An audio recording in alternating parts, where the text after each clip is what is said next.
23% skills outdated होणार आहेत. परंतु 47% स्किलचा पुनर्विचारही करावा लागणार आहे. वर्ल्ड इकॉनॉमिक फोरमचा जो रिपोर्ट आहे 85 ते 86 मिलियन जॉब्स आत जे एक्झिस्ट आहेत ते नसणार आहेत 2030 मध्ये. बापरे. पण जेव्हा मी इतके जॉब जर मी लूज करत असेल तर माझ्यासाठी 97 मिलियन नवीन जॉब्स तयार होत आहेत. मुलगा जेव्हा आमच्याकडे येतो कोणत्याही काउन्सिलरकडे किंवा करिअर कोचकडे येतो तर आम्ही त्याला जे जमतंय ना त्याच्याबरोबर त्याला काय नाही जमत हे जर सांगितलं गेलं ना, त्याला त्याच्या मर्यादा स्पष्ट करून दिल्या ना, तर मी असं म्हणेल की खूप साऱ्या गोष्टी सोप्या होतात. आपल्या पूर्ण आयुष्याचे जर 80 ते 85% वेळ मी माझ्या एका करिअरमध्ये देणार आहे तर मी त्याचा विचार कसा करायला हवा. करिअर हे 8वी ते 12वी मध्ये का डिसाईड करायचं की मला हळूहळू मला जे नको आहे ना ते मी साईडला करतो. बरोबर. कारण दिसताना सगळ्यांना दगड दिसतो पण जो शिल्पकार असतो त्याला मूर्ती दिसते. तो कधीच मूर्ती घडवत नाही, तो नको असलेला भाग काढतो. बरोबर. आजकाल मुलांमध्ये मी काय बघतोय, स्टॉक, शेअर मार्केट. सर 2-3 हजार रुपये दिवसाच्या ट्रेडिंगमध्ये आरामात काढतो मी. पण हे इतकं सोपं आहे का? तर सगळ्यांनीच जर शेअर मार्केट किंवा शेअर बाजारात गुंतवणूक करायला सुरुवात केली तर मग ॲक्च्युअल काम कोण करेल? आपल्याला कायम जेनझी ही अशी वाटते की कन्फ्युज्ड आहेत पण ते आतून सॉर्टेड आहे. ह्यांना बोलतं करता आलं पाहिजे. आणि मे बी हे बोलणं कमी होत असेल ते न्यूक्लिअर फॅमिलीच्या डिसएडव्हान्टेजमुळे. मी खरं सांगू का, यांच्याकडे ना एन्थुझियाझम खूप भरलेला आहे. फक्त एक गरज आहे ती म्हणजे परसिव्हरन्स. नमस्कार.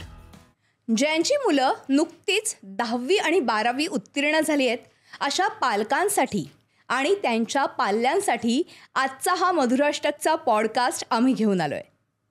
आज आपण बघितलं तर शिक्षणाच्या ह्या बाजारात अनेक अशा वाटा फुटलेल्या आहेत की नेमकं आपण काय शिक्षण घ्यायचं, 10वी नंतर किंवा 12वी नंतर कशात करिअर करायचं असं प्रत्येकालाच प्रश्न पडला असेल ना.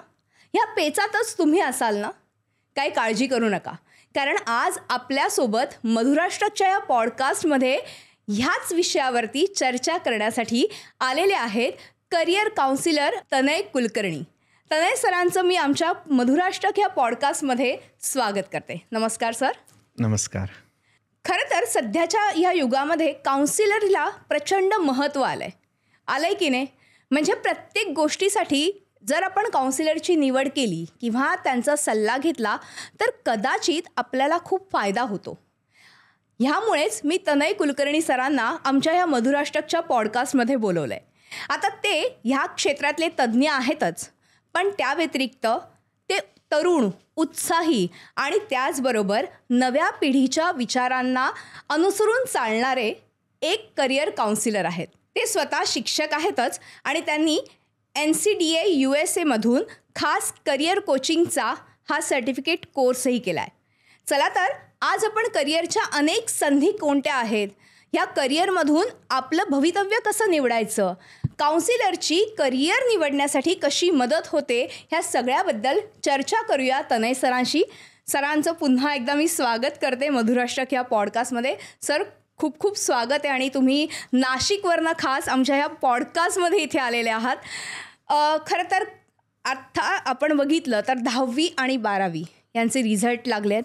बरोबर. मुलांना उत्तम गुण मिळतातच. आपण बघितलं तर एक काळ असा होता की 50-60% मिळवणारा विद्यार्थी पण हुशार समजला जायचा, पण आत्ता 100% मिळवणारा विद्यार्थी जास्त हुशार आहे असं एक साधारण कंपॅरिझन केलं जातं.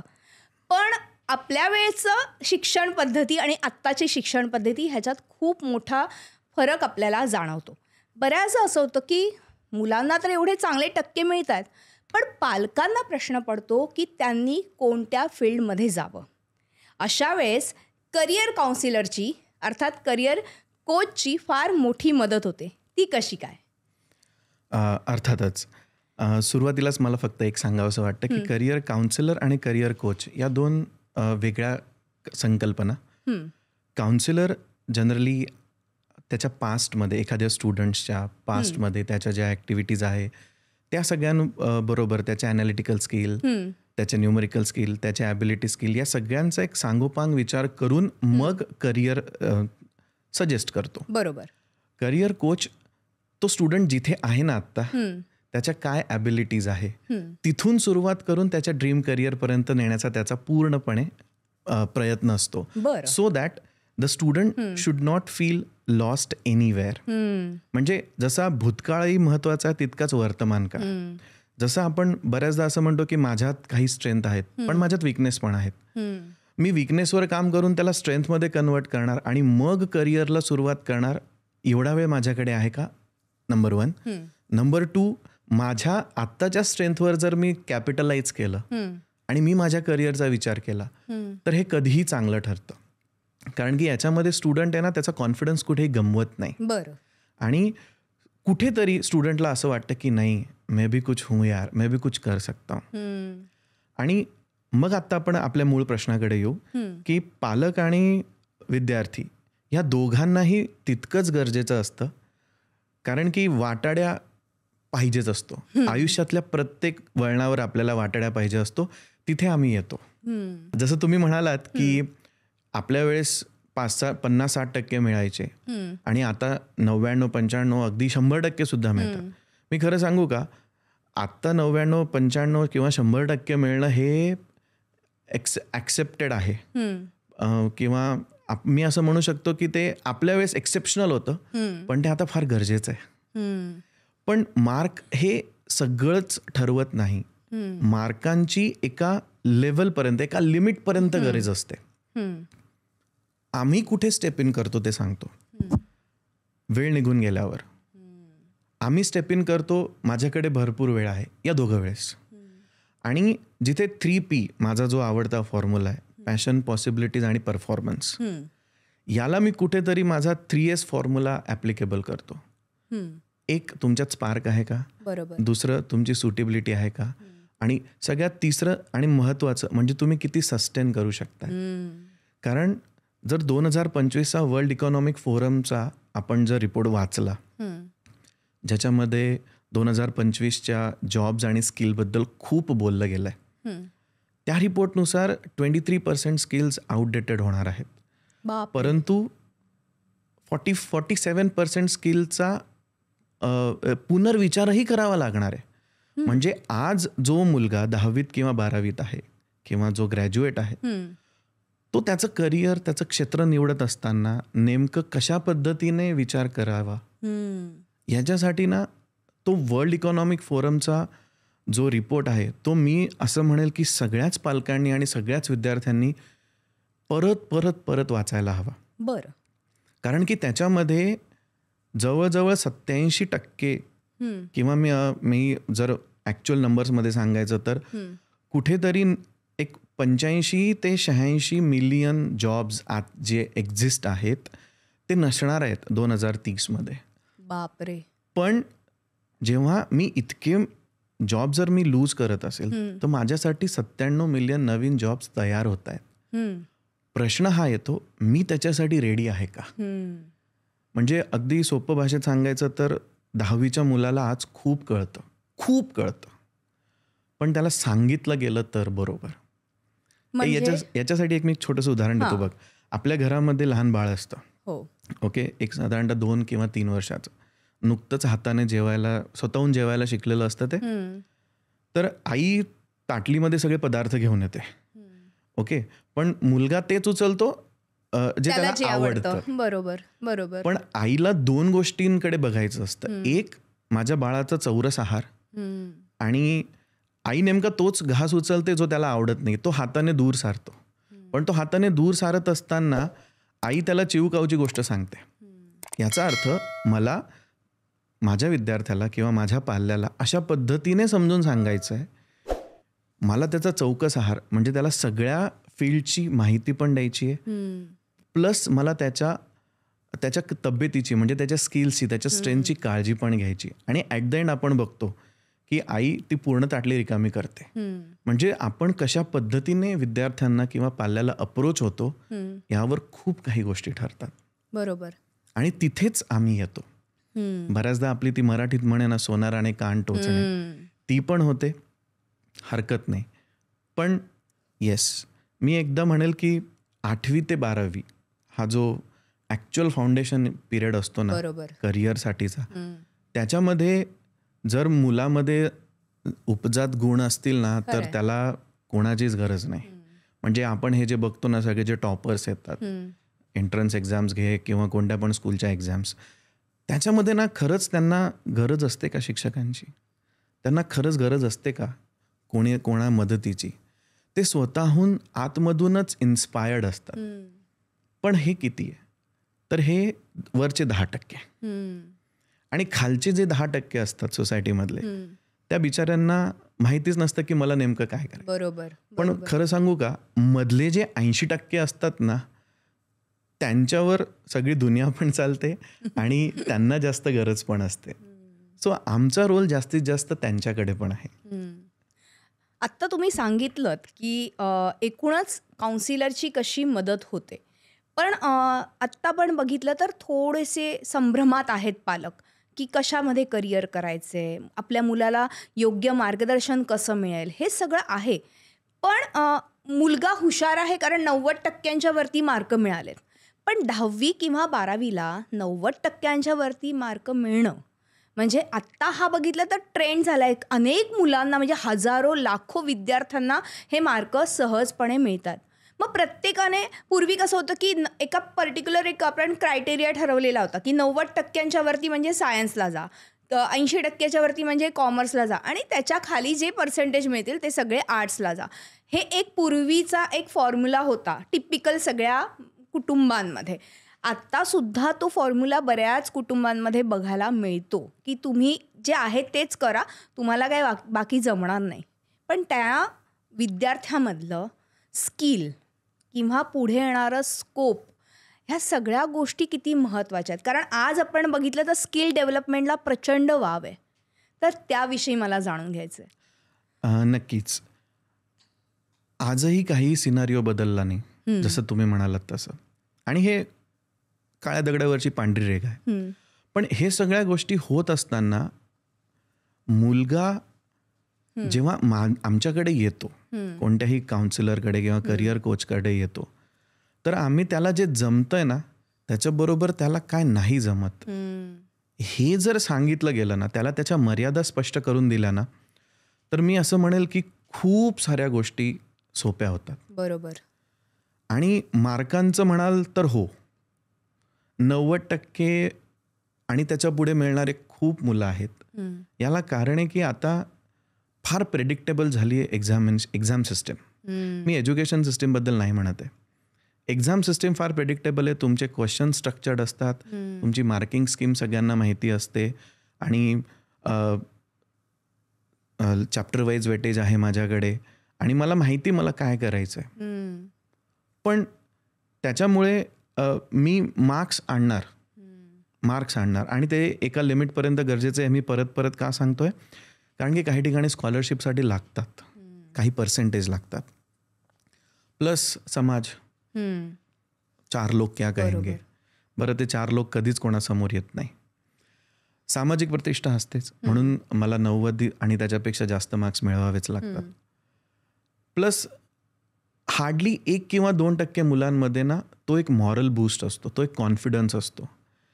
बाकी जर आपण बघितलं ना तर ज्यांना 60-70% मिळतात ना, ते मुलं तेवढेच खुश असतात ज्याला 99% मार्क्स मिळतात. खरंय. उलट मी तर म्हणेल की ते 60-70% वाले मुलं आहेत ना, ते जास्त एन्जॉय करतात. परत आपण प्रश्नाकडे येऊया. मग पालकांना काय वाटतं की माझा मुलगा 90% मिळवतोय ना, याचा अर्थ तो सायन्ससाठी सुटेबल आहे. मान्य आहे. एकदा त्याच्या मार्कशीटकडे बघूया. बेस्ट ऑफ 5चा क्रायटेरिया सगळ्याच बोर्डला आहे. बरोबर. बेस्ट ऑफ 5 मध्ये जर माझा सायन्सच विषय जातोय आणि मी सायन्स ऑप्ट करतोय तर म्हणजे मी कालच एका विद्यार्थ्याला भेटलो. आमच्या सेशनमध्ये बोलणं चालू होत असताना तो म्हणाला होता की JEE स्कोर कमी आलेला आणि आता आम्ही भेटलो होतो या वळणावर, बऱ्याचशा एंट्रन्स एक्झामच्या डेट्स निघून गेल्या आहेत. सर काय करायचं? म्हटलं तू JEE का केलं?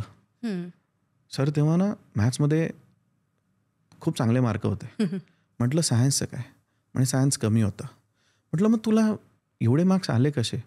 सर हिंदीमध्ये मला 99 आले, माझा स्कोअर वाढला. म्हटलं मग आपण तेव्हा लँग्वेज किंवा आर्ट्सबद्दल विचार नाही केला का? नाही केला सर. कारण ना सगळे मित्र जिकडे जात होते मी त्यांच्याबरोबरच गेलो. हा एक मोठा प्रश्न पडतो पालकांना की सगळे मित्र एकाच ठिकाणी जातात तर तू पण तिकडेच जा म्हणजे टेन्शन नाही आम्हाला, एकाच कॉलेजमध्ये सगळे राहतील. एक कॉलेज नाही, एक कोचिंग क्लास पण. त्याच्यामुळे मी नेमकं ऐकायचं कोणाचं? मी माझ्या पालकांचं ऐकू, मी माझ्या मित्रांचं ऐकू की माझं स्वतःचं ऐकू? याच्यासाठी ना मी मुलांना एकदम सोप्या भाषेत काय सांगतो, जो विषय तुम्हाला आवडतो ना त्या विषयात करिअर नाही होत. आणि ज्या विषयात सगळ्यात जास्त मार्क्स पडतात ना त्या विषयात तर करिअर बिलकुल करू नये. कारण माझा इंटरेस्ट बदलत जातो. मी 10वीला माझ्या स्वतःबद्दल बोलायचं तर मी 10वीला खूप चांगला होतो लँग्वेजेसमध्ये, पण मी लँग्वेज ॲज अ करिअर नाही निवडलं. मी सायन्स ॲज अ करिअर निवडलं. Rather I will say I selected teaching as my passion, teaching as my career.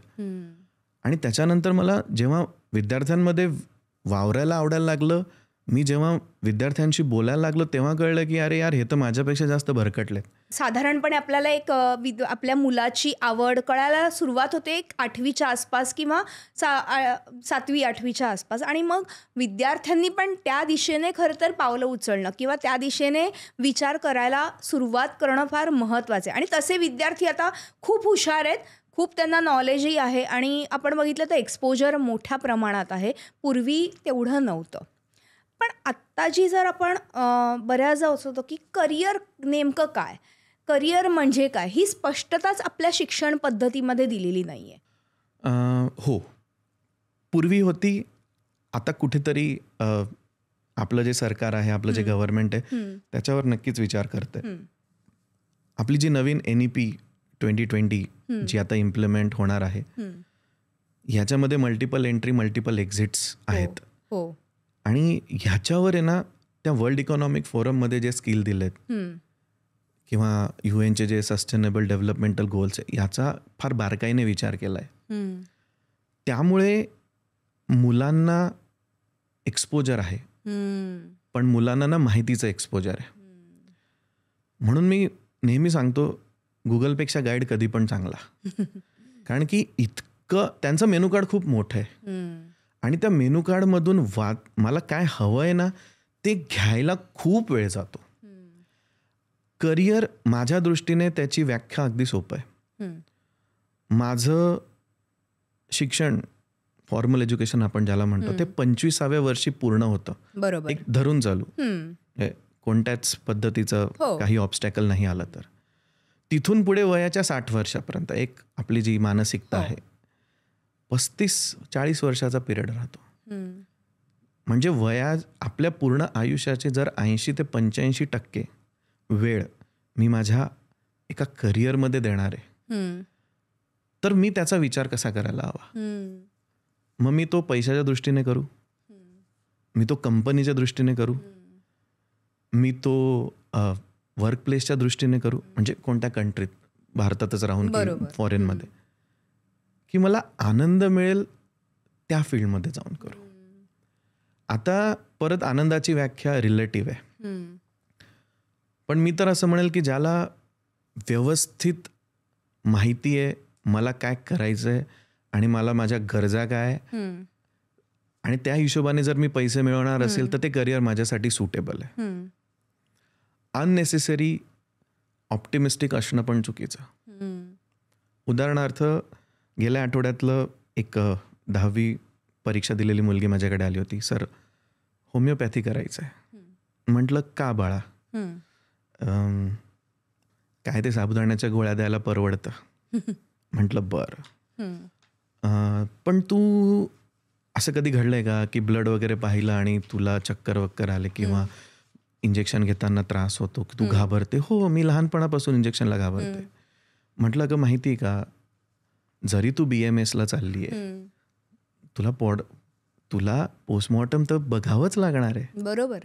तिथे तुला रक्त समोर दिसणारच आहे. बरोबर. तुमचे काही प्रॅक्टिकल्स कॅडावरवर होतात. मग अशा वेळेस काय, तर ती म्हणे की सर मला असं वाटलं की फक्त पेशंटशी बोलून मला त्यांना फक्त गोळ्या द्यायच्या आहेत. म्हटलं तसं नाही आहे. तुला तुझं बॉटनी म्हणजे तुझं वनस्पतींबद्दलचं इन्फॉर्मेशन, तुझं नॉलेज, कोणत्या फुलातनं कोणत्या प्रमाणात कोणत्या पद्धतीचं औषध एक्स्ट्रॅक्ट केलं जातं, त्याच्यात केमिस्ट्री येते, त्याच्यात डोजेस येतात, त्याच्यात स्टॅटिस्टिक आहे, त्याच्यात मॅथ्स आहे. ह्या सगळ्या गोष्टींचा विचार करून तू होमिओपॅथीला जाणार का? नाही. माझ्या सेशनमध्ये आउटपुटमध्ये सरळ सरळ दिसत होतं की ती स्टुडंट लॉला फार छान करू शकेल, लॉमध्ये तिचं करिअर छान होणार. पण अजूनही आपली जी मानसिकता आहे ना, सर मला 12वी सगळे ऑप्शन्स ओपन ठेवायचे म्हणून मी सायन्स घेतो. मग सायन्समध्ये मी 4ही सब्जेक्ट घेऊ का? गरज नाही. मला बायोटेक्नॉलॉजीला जायचं असेल तर मी 4 सब्जेक्ट ठेवतो ना बाबा, PCMB. म्हणून करिअर हे 8वी ते 12वी का डिसाईड करायचं की मला हळूहळू मला जे नको आहे ना ते मी साईडला बाजूला करतो. बरोबर बरोबर. कारण दिसताना सगळ्यांना दगड दिसतो, पण जो शिल्पकार असतो त्याला मूर्ती दिसते. तो कधीच मूर्ती घडवत नाही, तो नको असलेला भाग काढतो. बरोबर. हे घरातनं चालू होतं. म्हणजे मी खरंच सांगतो, माझ्याकडे काही पॅरेंट्सला हॅट्स ऑफ. ते पॅरेंट्स म्हणतात की सर हा आहे ना इलेक्ट्रिकच्या वस्तू आहे ना फार पटकन रिपेअर करतो, पण ह्याला कम्प्युटरमध्ये जायचं, ह्याला जर आपण इलेक्ट्रिकमध्ये टाकलं तर. माझा प्रश्न असतो, ऐका ना, ह्याला आपण व्होकेशनलला टाकू. तुम्ही त्याचा विचार का नाही करत? कारण की ना इलेक्ट्रिकलला कधीतरी भविष्यात AI मार देणार आहे. बरोबर. CS मध्ये आत्ताच AI आलेला आहे. पण मी तुम्हाला खरंच सांगतो, तुमच्याकडे इलेक्ट्रिशियन जो येणार ते AI रिपेअर करू शकेल का? घरात प्लंबर येतो, ते AI प्लंबरचं काम नाही करू शकत. मग आपण व्होकेशनल कोर्सेसला बाजूला का ठेवतो? म्हणजे कुठेतरी भविष्यात मुलांना आणि पालकांना सुद्धा एक गोष्ट लक्षात घ्यावी लागेल की एक सरळ मार्गी करिअर नसणार आहे. It will be a combination. Combination कसं? भविष्यात त्यांना फिनटेक इंजिनियर्स लागतील. म्हणजे त्यांना फायनान्सचं पण नॉलेज हवं, बरोबर, त्यांना टेक्नॉलॉजीचं पण नॉलेज हवं. मला भविष्यात असे फार्मर्स लागतील की those who have some or the other type of nutrition knowledge. एक छोटासा माझ्या रिसेंट सिंगापूर व्हिजिटमध्ये मी पाहिलेलं, व्हर्टिकल फार्मिंग फार बूमिंग आहे तिथे. बरं. ज्याला आपण इकडे हायड्रोपॉनिक्स म्हणतो, त्या सगळ्या गोष्टी भारतात येत आहे आत्ता. पण बाकीच्या कंट्रीज ज्यांच्याकडे रिसोर्सेसच नव्हते त्यांनी ते क्रिएट करून पुढे नेलंय. तर मी जेव्हा करिअर करतो ना, तर मला करिअरमध्ये आत्ता करंट ट्रेंडपेक्षा येत्या 8 ते 10 वर्षात, म्हणजे माझं 8वीचा मुलगा काय विचार करेल की माझे अजून 3 वर्ष शालेय जीवनाचे, 2 वर्ष ज्युनियर कॉलेज 11वी-12वी आणि पुढे 5 किंवा 6 वर्ष ग्रॅज्युएशन, पोस्ट ग्रॅज्युएशन, हे सगळे जर मी ॲड केले तर एक 11-12 वर्षांनंतर कशाला स्कोप असेल ते मला आज शिकून घ्यावं लागेल. बरोबर. आणि यामध्ये जसं तुम्ही म्हणालात की स्किल्सच महत्त्वाचे, आणि नवीन एज्युकेशन पॉलिसीमध्ये आपल्या याचा फार बारकाईने विचार करतात. याच्यामध्ये 10वीलाच आहे ना इंटर्नशिप कंपल्सरी केलेली, ज्याला आपण प्रॅक्टिकल अनुभव म्हणतो. ही जो स्कूल आणि जो स्टुडंट फार व्यवस्थितरित्या पूर्ण करेल ना, मी असं म्हणेल की त्याच्या करिअरमध्ये सक्सेस होण्याचे चान्सेस खूप जास्त वाढतील. मी जेव्हा माझ्या मुलाला किंवा माझ्या मुलीला व्हाईट कॉलर जॉब्स आणि ब्लू कॉलर जॉब्स हे जेव्हा डिस्क्रिमिनेट करायला सुरुवात करतो ना, तर तिथे मी कुठेतरी मी स्वतः बॅकफूटवर जातोय. बऱ्याच पालकांचं कसं असतं की माझ्या मुलाने, माझ्या मुलीने अशा पद्धतीचं शिक्षण घ्यावं की तो पहिल्यांदाच आहे ना सुरुवातीलाच 10-15 लाखाचं पॅकेज घेईल. पण बऱ्याचदा ते विसरून जातात की त्यांची सुरुवात 1 किंवा 2 लाखाच्या पॅकेजनेच झाली आहे. बरोबर आहे. परिस्थिती बदलली आहे, मान्य आहे, पण इतकी बदललेली नाहीये की आपण आपल्या अपेक्षा अवास्तव कराव्यात. दुसरं, जसं तुम्ही म्हणालात की तो फक्त खेळतोय. पण मी ना त्याच्यामध्ये स्पोर्ट्स मॅनेजमेंटमधलं करिअर बघेल. तो खेळत असताना मी हे पण बघेल की तो सायन्समध्ये किती छान आहे. जर तो सायन्समध्ये छान असेल ना तर त्याच्यासाठी फिजिओथेरपीचा ऑप्शन कायम ओपन असतो. बरोबर. कारण की प्रत्येक खेळाच्या जर लीग्स यायला लागल्यात भविष्यात तर इंजुरीचं प्रमाण वाढणार आहे. आजकाल प्रत्येक प्लेयर स्वतःची फिजिओ टीम घेऊन फिरतो. अर्थात डिपेंड कोणाला कसं काय हवं आहे त्या हिशोबाने. परंतु स्पोर्ट्स मॅनेजमेंट इटसेल्फ हा एक वेगळा करिअरचा ऑप्शन आहे. बरोबर.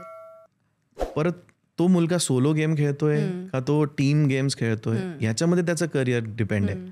आणि मग खरं सांगू का त्या जर त्याचं खरंच खेळामध्ये लक्ष असेल ना तर त्याने कोणता बोर्ड घेतलाय ना त्याच्यावर पॅरेंट्सने विचार करायला हवा. बरोबर. जनरली आपल्याकडे 3 बोर्ड्स फार फेमस आहेत. एक स्टेट बोर्ड, एक CBSE आणि एक ICSE घे किंवा केम्ब्रिज घ्या. प्रत्येकाच्या प्लस मायनसेस आहेत. बरोबर. पण जर मी सरळ सांगतो की तुम्हाला जर स्पोर्ट्सवर फोकस करायचा असेल ना तुम्ही स्टेट बोर्ड किंवा CBSE वर फोकस करा. कारण की ICSE आणि केम्ब्रिज बोर्ड आहे ना यांचं उद्दिष्टच वेगळं आहे. त्यांचा क्लिअर कट फोकस हा लिंग्विस्टिक स्किल्स किंवा सायन्सकडे जास्त असतो. बरोबर. अगदी अगदी खरं आहे. आणि आज ज्या पद्धतीने मुलं स्पोर्ट्समध्ये करिअर घडवतायत ना तर मला त्यांचं खूप कौतुक वाटतं. मी 8वीच्या मुलाचं उदाहरण देतो. पालकांनी शाळाच बदलली. मुलगा CBSE मध्ये होता पण तो क्रिकेटमध्ये खूप छान स्टेट लेवलपर्यंत खेळून आलेला. शाळा मदत करत नव्हती. बरोबर. हरकत नाही. पालकांनी जागरूकपणे कॉल घेतला की माझा मुलगा क्रिकेटमध्येच करिअर करेल. आणि खरं सांगतो आज तो काउंटी क्रिकेट खेळतोय. क्या बात आहे. आणि जेव्हा केव्हा तो येतो नाशिकमध्ये येतो किंवा इंडियात येतो किंवा कुठेतरी भेट होण्याचं त्याला असं वाटेल की आहे शक्यता टेक्स्ट करतो, मेसेज करतो, त्याच्या सक्सेस स्टोरीज ऐकवतो. पालकांना भरून येतं. कारण की कुठेतरी त्यांनी त्यांच्या विद्यार्थ्यावर त्यांच्या मुलावर विश्वास ठेवला. असं नाही आहे की फेल्युअर्स नाही आहेत या जगात. पण कुठेतरी ॲज अ पालक म्हणून आपण चुकतोय त्यांना शिकवायला की फेल्युअर ॲक्सेप्ट कसा करा. आणि ना मी खरंच सांगतो की ते फेल्युअर आहे ना तितक्याच उत्साहाने आणि तितक्याच ग्रेसफुली ॲक्सेप्ट करायला जर शिकवलं ना तर हे प्रमाण थांबेल. एक माझं स्वतःचा पर्सनल अनुभव शेअर करू इच्छितो. 10वीमध्ये मुलाला कमी मार्क मिळत होते. सेशन्सवर सेशन झालेत आणि शेवटी मी त्यांना म्हटलं की माझं एक आहेत ओळखीच्या क्लिनिकल काउन्सिलर आहेत, आपण त्यांच्याकडे जाऊया. तुम्हाला आश्चर्य वाटेल की त्या मुलाचं वर्गात लक्ष नसणं, नोटबुक्स कंप्लीट करत नसणं किंवा होमवर्क न करणं, थोडासा चिडचिडेपणा, या सगळ्याचं रूट कॉज काय असेल तर खाणं होतं. बरं. म्हणजे पालकांना थोडंसं जागरूक राहावं लागणार आहे. कारण की माहितीचा विस्फोट झाला आहे. इन्फॉर्मेशन इतकी अवेलेबल आहे, स्क्रोलवर अवेलेबल आहे मुलांसाठी. तर तिथून जेव्हा मी पालक म्हणून जागरूक बनतो ना 1% जर मी माझ्या जागरूकतेमध्ये वाढवला तर आता आपण ज्याबद्दल बोलतोय ना हे सगळेच्या सगळे प्रॉब्लेम लवकरच 0वर येतील. क्या बात आहे.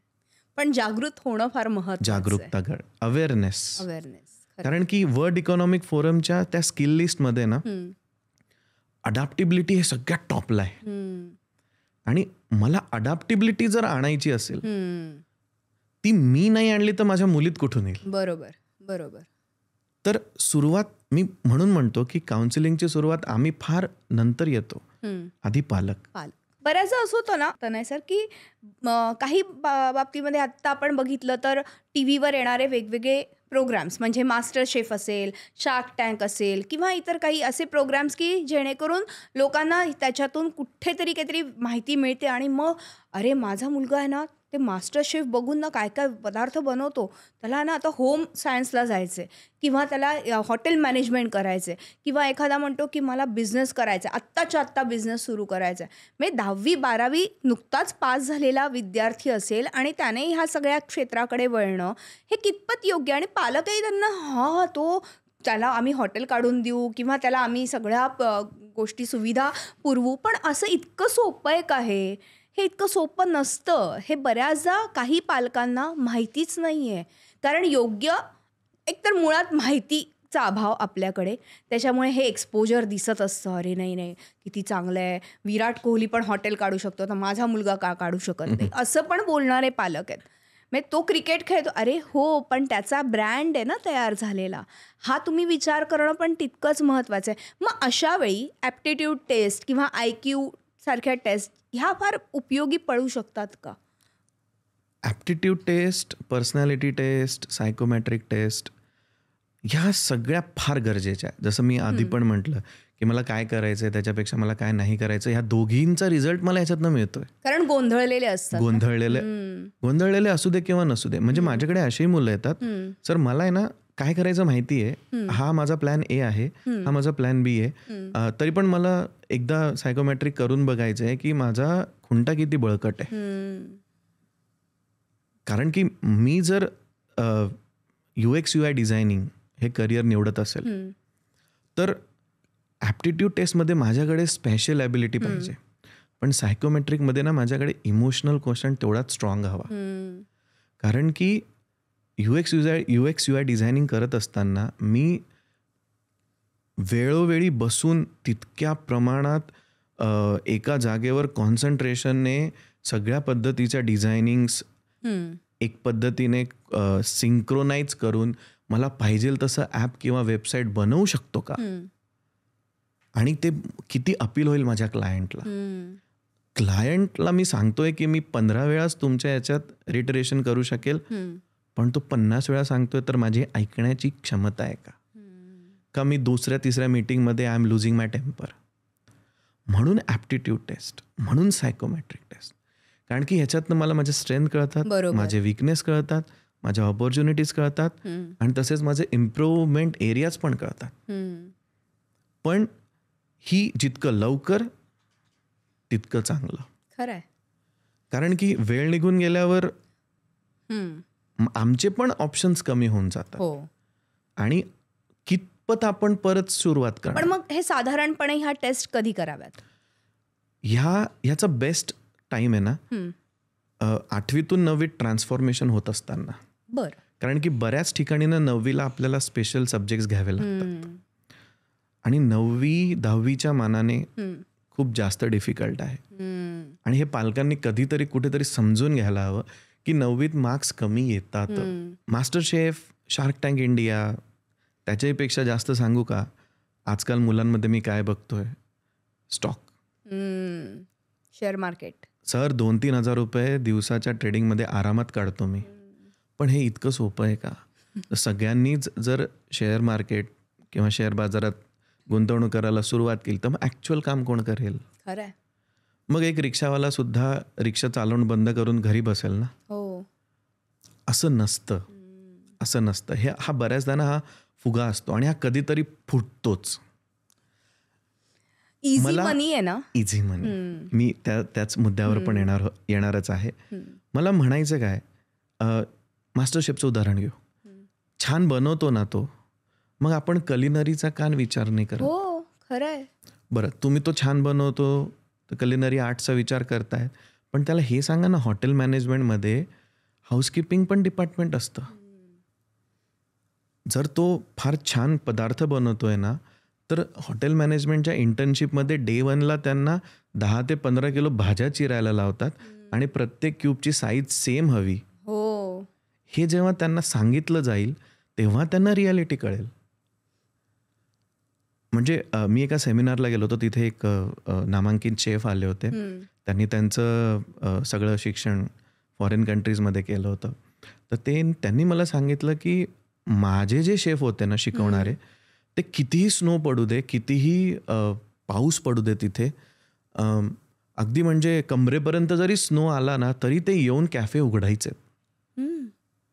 त्याला कारण, आणि त्याच्यावर त्यांचे क्रेडिट्स होते. म्हणजे त्यांच्या बॅचमध्ये सगळ्यात जास्त क्रेडिट ह्या सरांना होते, कारण की जेव्हा त्यांनी त्यांच्या शेफला, त्यांच्या मेंटॉरला प्रश्न विचारला की एवढा स्नो पडतोय, 4 वाजता तुम्ही काय येतात, हॉस्टेल तर बाजूलाच आहे, आपण 4च्या ऐवजी 6ला आलो तर काय फरक पडतो? तर ते म्हणालेत की जेव्हा तू तुझं कॅफे चालू करशील, तुला कस्टमर सांगून येईल का मी 4 वाजता येतो का 6 वाजता येतो? बरोबर. Number 1 discipline.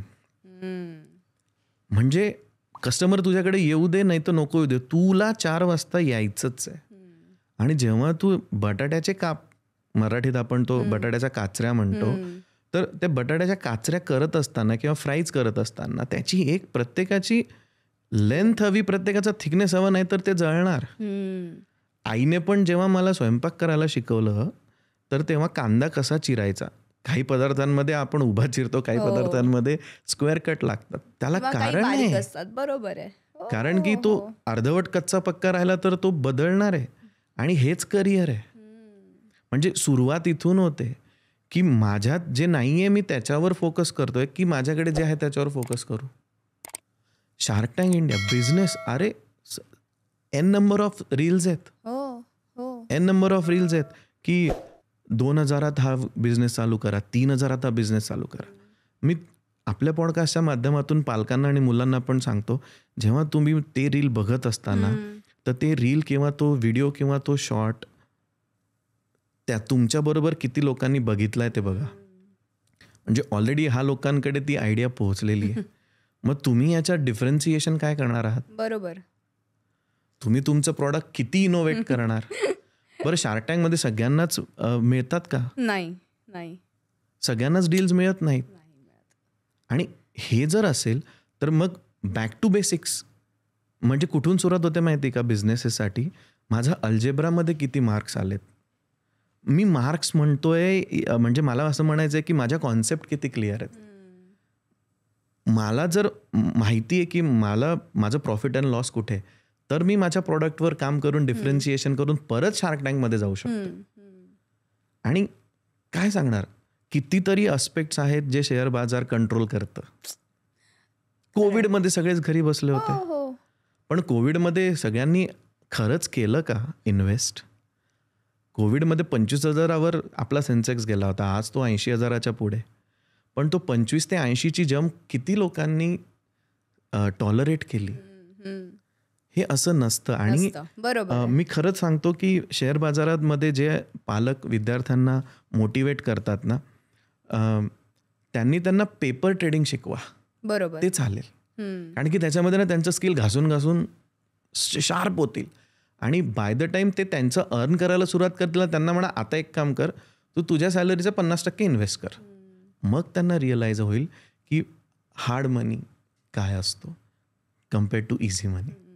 आता 2025 नंतर पुढच्या काळात नेमका करिअरचा ट्रेंड कसा असणार आहे? 2025 नंतर करिअरचा ट्रेंड हा बऱ्याच प्रमाणात ऑटोमेट होणार आहे. कोणतंही क्षेत्र घ्या, त्याच्यामध्ये AI येणारच आहे. बरोबर.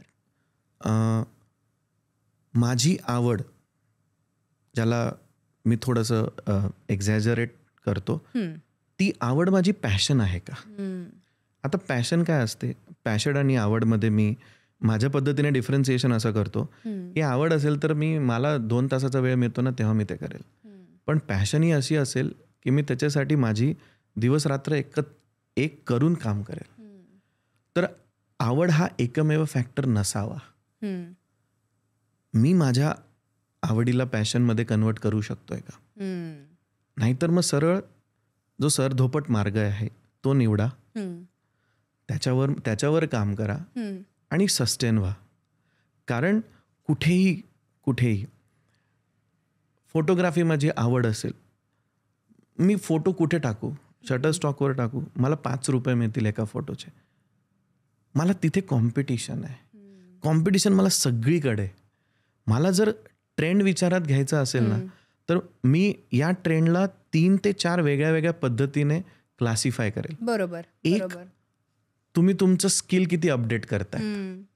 2, तुम्ही कितपत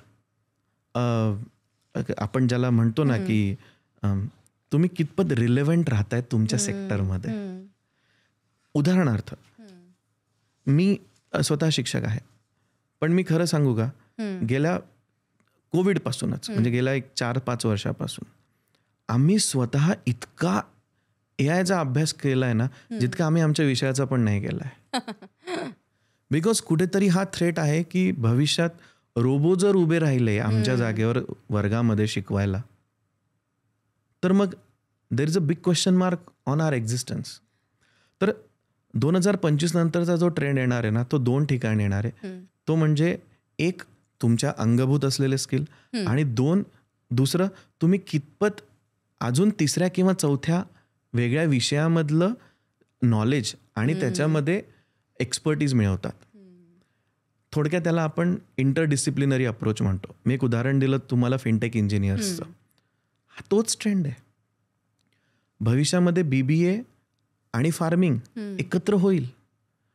food technology will not be the separate option. Food technology आणि dairy industry will should go hand in hand. Plus मी मॅनेजमेंटचा स्टुडंट असेल तर मी मॅनेजमेंटचा स्टुडंट असल्याबरोबर जर माझ्याकडे फॉरेन लँग्वेजचं जर ॲडिशनल डिग्री किंवा सर्टिफिकेट असेल ना, तर माझ्यासाठी इंटरप्रिटर नावाचं अजून एक क्षेत्र ओपन होतं. प्लस जे रुळलेले आपले करिअर चॉईसेस आहेत ना, ते नसणारे. बरोबर. किंवा जर जे असतील ना, ते इतक्या फार मोठ्या प्रमाणात त्यांच्यात ट्रान्सफॉर्मेशन येईल की आत्ताचे जे एक्झिस्टिंग स्टुडंट्स आहेत, जे आता 10वी 12वी पास आउट होत आहेत,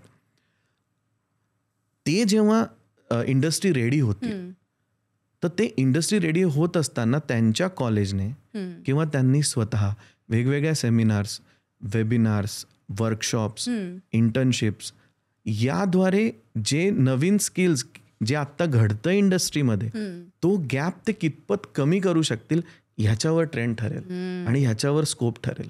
बरोबर बरोबर. एक छोटंसं उदाहरण देतो, ते म्हणजे बायोटेक्नॉलॉजीचा.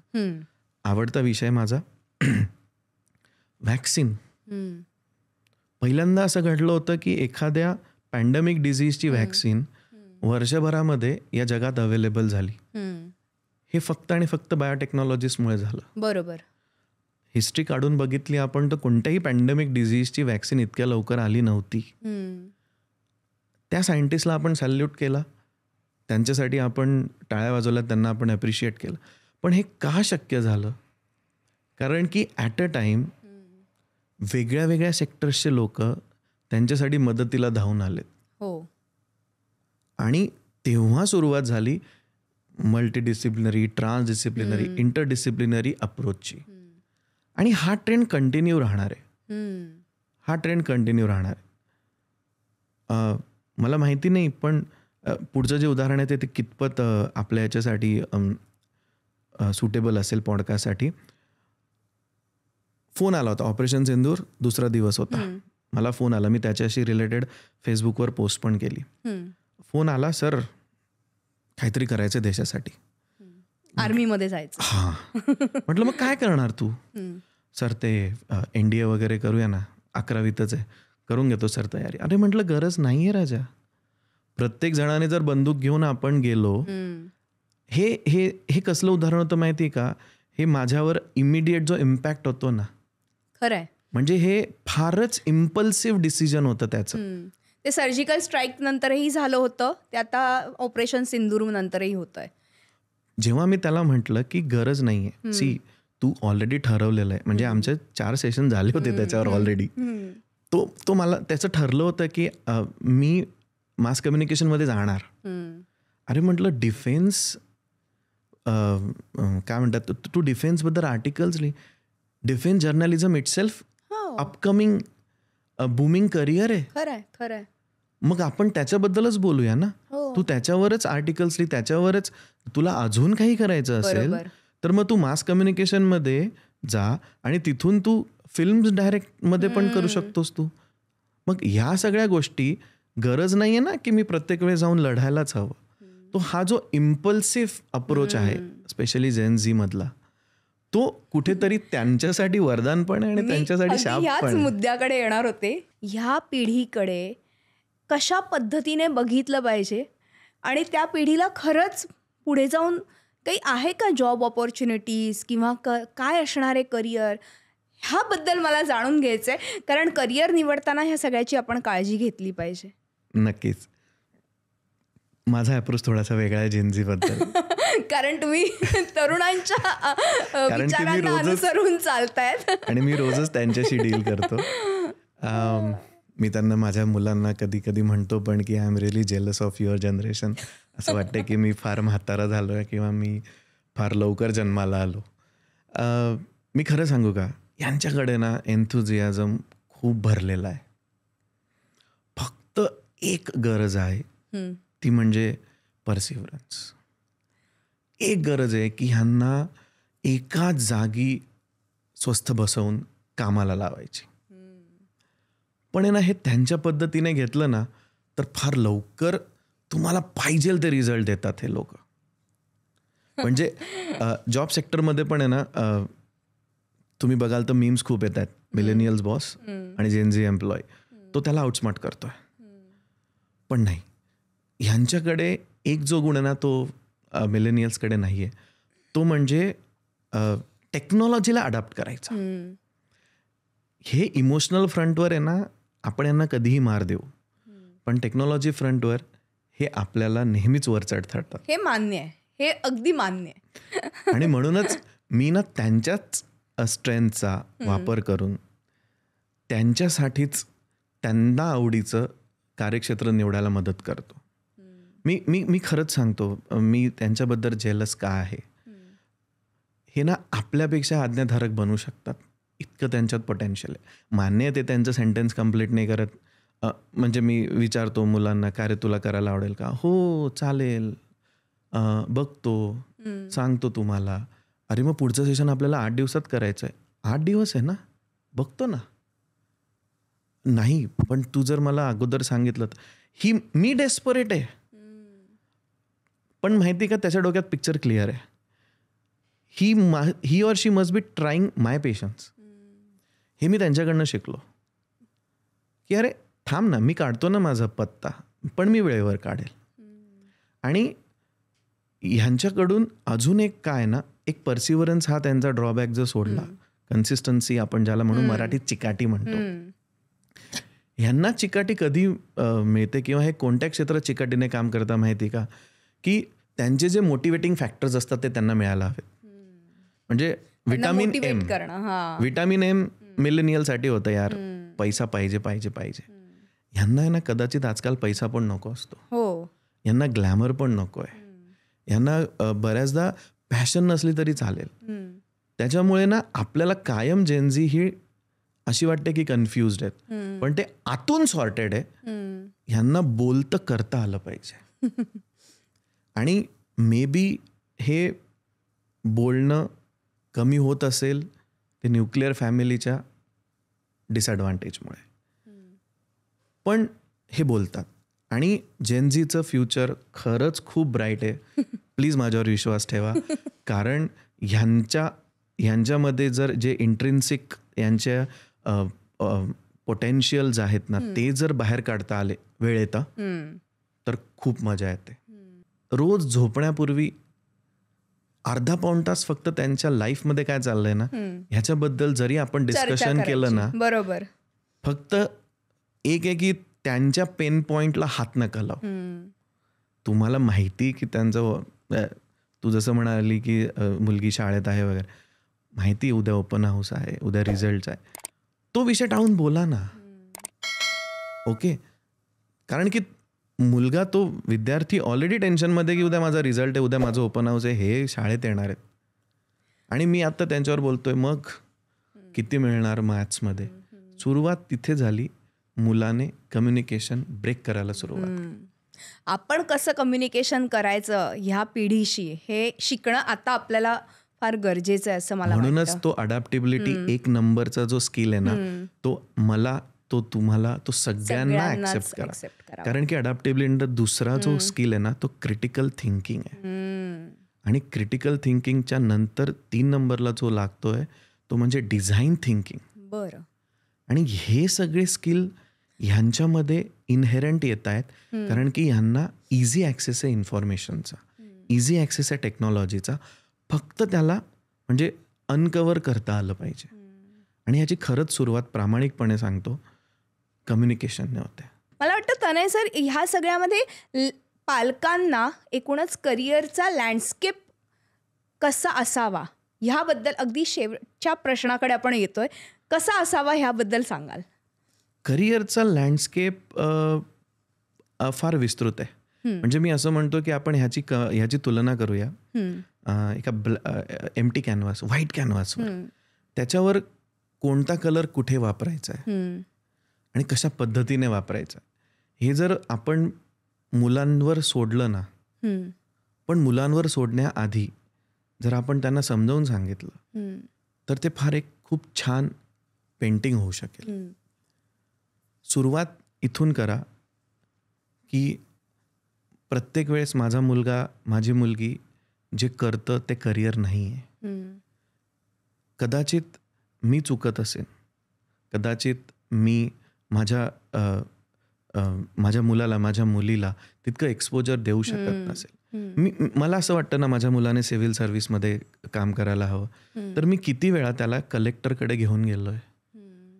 मी त्याला किती वेळा सांगितलंय की आपल्या देशाचे जे एक्सटर्नल अफेअर मिनिस्टर आहे त्यांचा पॉडकास्ट बघ, त्यांचा व्हिडिओ बघ, त्यांचे स्किल्स बघ. किंवा मला माझ्या मुलाने IPS बनणं अपेक्षित आहे, तर मी त्याला दाखवलंय का की a day in a life of a police. तर मी हा लँडस्केप डिझायनिंग करत असताना एक छोटीशी विनंती करेल की थिअरी बरोबर आहे ना, प्रॅक्टिकल बरोबर, आणि त्याला ॲड ऑन तुम्ही जे स्किल्स लागणार आहेत ना, ते स्किल मी कसं रुजवायला सुरुवात करेल ते बघा. आणि याची अगदी छोटीशी सुरुवात आहे ना, घरापासून होते. अगदी अगदी. मला माझी कार सर्व्हिसिंगला द्यायची आहे. मी का जाऊ प्रत्येक वेळेस गॅरेजला? माझा मुलगा जर माझ्या हाताशी आला असेल, मी त्याला माझ्या बरोबर घेईल आणि त्याला सांगेल की बघ, तो कार मेकॅनिक जे सांगणार आहे ना, ते जरा विचारपूर्वक ऐक. तुला जायचं ना ऑटोमोबाईलमध्ये, बघ तो काय सांगतो जरा बघ, आणि नंतर मला ते उलगडून सांग. त्याच्या शिक्षणाची सुरुवात, त्याच्या अभ्यासाची सुरुवात इथून होते. हा तर बेसिक होमवर्क झालाच. मला काय आवडतं, मला काय जमतं, आणि सगळ्यात महत्वाचं मला काय झेपतं. कारण की जे जमेल, जे आवडेल ते झेपेलच असं नाही. बरोबर. त्याच्यामुळे हा होमवर्क जोवर होत नाही ना, आणि तोवर खरंच बऱ्याचशा गोष्टी क्लिअर नाही होणार. बरोबर. इथूनच ते दही घुसळायला सुरुवात होईल आणि मगच त्यांना त्यांच्या करिअरचं लोणे मिळेल. पण याबरोबर एक जाता जाता मला पण एक सगळ्यांना सांगावंसं वाटेल की करिअर क्लॅरिटी ही इतकी सोपी प्रोसेस नाही आहे की मी एका वर्षात अचीव्ह करेल. मी जितकं जास्तीत जास्त प्रमाणात स्वतःला अपडेट ठेवत जाईल ना, तितकं मला माझं करिअर क्लिअर होईल. म्हणजे मी आजही शुअर शॉट नाही सांगू शकत की मी किती वर्ष अजून टीचिंगमध्ये राहील, मी किती वर्ष अजून करिअर कोचिंग करेल.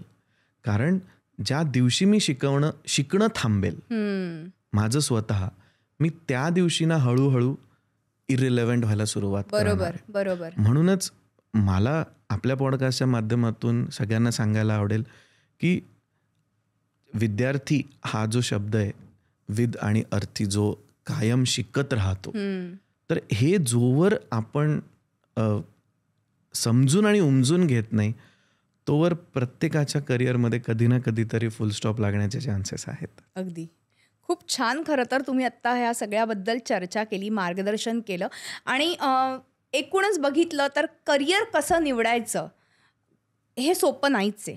ही एक मोठी प्रोसेस आहे. तनय सर, खूप छान माहिती आणि छान मार्गदर्शन तुम्ही ह्या मधुराष्टकच्या पॉडकास्टमध्ये केलं. मला वाटतं की आपले जे आत्ता प्रेक्षक बघत असतील हा पॉडकास्ट, की तुम्हालाही ह्या गोष्टींची सगळी आता बऱ्यापैकी काही अंशी तरी नक्कीच माहिती मिळाली असेल की आपल्या पाल्याला नेमकं कशा पद्धतीने करिअर काउन्सिलर किंवा करिअर कोचकडून मार्गदर्शन मिळतं. त्याचबरोबर आज करिअरच्या किती संधी आपल्याकडे उपलब्ध आहेत, AI मुळे नेमकं काय वेगवेगळ्या करिअरवरती कशी गदा येणार आहे, ह्याचा विचार करण्यापेक्षा तुम्ही तुमच्या मुलांवरती विश्वास ठेवणं, त्या मुलांना हवा तेवढा सपोर्ट करणं, त्या मुलांच्या कलाने घेणं हे तितकंच महत्त्वाचं आहे. आज आपण तनय सरांशी ह्या सगळ्याबद्दल चर्चा केली. तनय सर, खूप खूप आभारी आहे. मधुराष्टक ह्या पॉडकास्टमध्ये तुम्ही आलात आणि खूप छान मार्गदर्शन आणि मोलाचं मार्गदर्शन या निमित्ताने केलं, त्याबद्दल हो, धन्यवाद. आणि आपण सुद्धा मला ही संधी दिलीत. पॉडकास्टच्या माध्यमातून मी माझ्या मुलांपर्यंत, माझ्या पालकांपर्यंत परत एकदा पोहोचू शकलो, त्याबद्दल तुमचे पण खूप खूप आभार. धन्यवाद. अगदी. Thank you very much. मला वाटतं की ह्या पॉडकास्टमधून आम्हाला जे काही तुम्हाला सुचवायचं होतं किंवा जे काही गोष्टी तुमच्या मनात सुरू आहेत ते सांगण्याचा तनय सरांनी हा छोटासा प्रयत्न केला आहे. ज्यांना कोणाला तनय सरांशी किंवा इतरही काउन्सिलर्सशी चर्चा करायची असेल तर नक्कीच तुम्ही करा. कारण काय होतं, बऱ्याचदा काउन्सिलरची मदत घेणं हे आपल्यासाठी फार महत्त्वाचं आहे. आपल्यालाही बऱ्याच गोष्टींचं तितकं ज्ञान नसतं आणि मग आपण कुठेतरी आपण स्वतः पालक म्हणून पण भरकटत असतो. तर तसं करू नका, कारण आपल्या मुलाची किंवा मुलीचं करिअर घडवणं हे आपल्याच हातात असतं. त्यांना आपण योग्य मार्गदर्शन देणं, आपल्याला योग्य सपोर्ट देणं हेच आपलं महत्त्वाचं कर्तव्य आहे. आणि अर्थातच तुम्हाला तर माहिती आहे की काउन्सिलरकडे गेल्यावरती तुम्हाला एक योग्य दिशा मिळेल, योग्य वाटा दिसतील. त्याचबरोबर वेगवेगळ्या टेस्टच्या माध्यमातून तुमचा मुलगा किती कॅपेबल आहे, त्या गोष्टीसाठी क्षमता किती आहे, ह्या सगळ्याची माहिती तुम्हाला कळू शकेल. मधुराष्ट्रक या पॉडकास्टमध्ये आज आपण इथेच थांबतोय. मात्र मला माहिती आहे की तुम्ही सबस्क्राईब, लाईक आणि शेअर करतायत, पण अजूनही शेअर करा, कारण हा विषयही तितकाच महत्त्वाचा आहे. पुढच्या भागातही आम्ही असाच एक नवीन विषय आणि नवीन पाहुण्यांसह भेटणार आहोत. तोपर्यंत नमस्कार.